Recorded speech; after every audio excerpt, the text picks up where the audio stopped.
అంటే అది కారణం. వీళ్ళు ఎన్ని పరిశోధనలు చేసినా ఫైనల్గా నిర్ణయానికి రావాల్సింది అదే. మరి తెలిసేందుకు చెప్పడం లేదు అంటే అది చెప్తే కేసీఆర్ తప్పు లేదు, ఇది ఇంజనీర్ల నిర్లక్ష్యము, కంపెనీ వాడి తప్పు అని చెప్పి అంటారు. కాబట్టి పార్లమెంట్ ఎన్నికలలో కేసీఆర్ను బ్లేమ్ చేయడానికి, ఇప్పుడు ఎన్నికలు అయిన తర్వాత కూడా కేసీఆర్ను కాళేశ్వరం పేరుతోని ఆయన ఇమేజ్ను మట్టి కలపడానికి, మంట కలపడానికి ఈ పని చేస్తున్నారు. ఎవరు? ప్రతిపక్ష పార్టీ, ప్రత్యేకంగా రేవంత్ రెడ్డి, ఉత్తమ్ కుమార్ రెడ్డి. ఇంజనీర్లు చెప్పినా కూడా వాళ్ళ పాట మాత్రం మానుకుంటలేరు. ఇంకోటి ఏంటంటే అసత్యాలు, అబద్ధాలు చెప్పి ఎంతకాలం ప్రజలను నమ్మిస్తారు?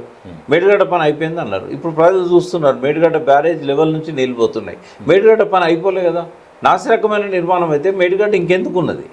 తర్వాత చరిత్రలో 500 సంవత్సరాలు ఎన్నడూ కూడా రానంత వరద 2022లో వచ్చింది, జూలై 15 నాడు. మరి జూలై 15, 2022 నాడు 28,75,000 క్యూసెక్లు వస్తే మేడిగడ్డ బ్యారేజ్ పై నుంచి నీళ్ళు పోతే నాసిరకపు నిర్మాణం ఎందుకు నిలబడ్డది? కాబట్టి అది నాసిరకం కాదని రాజీవ్ రతన్ గారే రుజువు చేశారు. ఆయన చనిపోయే ముందు విజిలెన్స్ కమిటీ తరఫున 2 సార్లు కాళేశ్వరం పోయి అక్కడ ఉన్న సిమెంట్ది, కాంక్రీట్ది అన్ని శాంపిల్స్ తీసుకొచ్చి ల్యాబొరేటరీలో టెస్ట్ చేస్తే ఉండాల్సిన దానికంటే 24% పటిష్టంగా ఉన్నట్టుగా, అదనపు నాణ్యత ఉన్నట్టుగా ఆడ రుజువైంది. కాబట్టి కేసీఆర్ని అలా తప్పుపడడానికి ఏం లేదు.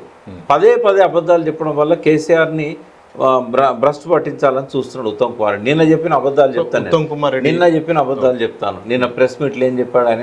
ఇంజనీర్ల రిపోర్ట్ చూపెట్టాడు. మేడిగడ్డను ఇంజనీర్లు వద్దన్నారు అని అన్నాడు. ఆ రిపోర్టును తీసుకొచ్చి చర్చకు పెట్టండి.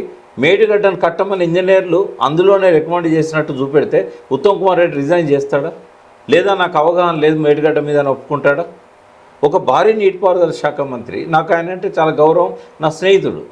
బట్ ఇక్కడ కాళేశ్వరం విషయంలో మాత్రం నేను ఎవరితో కాంప్రమైజ్ గాను. నేను చెప్పాను, వాడు ఎవ్వడన్నా కానీ మనం తోడుకలు తీస్తా. కాళేశ్వరానికి వ్యతిరేకంగా మాట్లాడి బీఆర్ఎస్ అయినా కాళేశ్వరంకు వ్యతిరేకంగా మాట్లాడి కాళేశ్వరం పనికిరాదన్న తోడుకలు తీస్తా అని చెప్పాను. అది కోదండరామ్ కానీ, జేపీ కానీ, అది ఆకునూరు మురళి కానీ, అది ఉత్తమ్ కుమార్ రెడ్డి కానీ, అది రేవంత్ రెడ్డి కానీ. ఎందుకంటే కాళేశ్వరం వల్లనే ప్రాణాలు నిలబడ్డాయి, ఆత్మహత్యలు ఆగినాయి. 60 లక్షల ఎకరాల కాళేశ్వరం నీళ్లతో పంటలు పండినాయి. అబద్ధాలు ఎన్నిసార్లు మాట్లాడతారండి? కోదండరామ్ అంటాడు ఒక ఛానల్లో 50 టీఎంసీలే లిఫ్ట్ చేశారు, వాటితోనే నింపారు. 50 టీఎంసీలు నింపితే 3 కోట్ల టన్నుల వరి ఉత్పత్తి వస్తుందా? నువ్వు స్థానం మారినంత మాత్రాన అబద్ధాలు, అసత్యాలు చెప్పేందుకు? అవగాహన లేకపోతే మాకు ఫోన్ చేయండి, చెప్తాము.